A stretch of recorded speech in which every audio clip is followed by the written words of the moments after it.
ভিডিওটি ভালো লাগলে আমাদের চ্যানেলটিকে সাবস্ক্রাইব করে আমাদের পাশে থাকা বেল আইকনটি প্রেস করুন। তো আমি যখন এই ল্যাবের টাকাটা কিভাবে খরচ করব, বিভিন্ন এজেন্সি আমার কাছে এসেছিল, আমি তাদের সাথে কথা বলছিলাম, বিভিন্ন এজেন্সি লোকেরা বলছে এরকম করতে হবে, এইরকম করতে, এই করলে ভালো, এই করলে ভালো। তারপরে ম্যাক্সিমামই আমাকে বলেছে ভাইজান কত পার্সেন্ট নেবেন।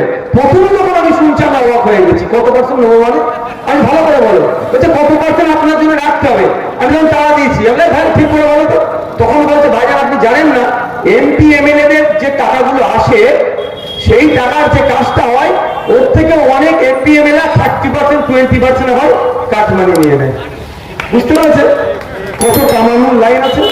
কিন্তু ব্যাপারটা হচ্ছে আমি তাকে উত্তর দিয়েছিলাম যে জনগণের ট্যাক্সের টাকা, এটা আমার বাবার নয়, এই টাকাটা কাজ করেন, যদি প্রয়োজন লাগে বলবেন, আরো কিছু যুক্ত করে দেবো, ভালো করে কাজটা যেতে হয়।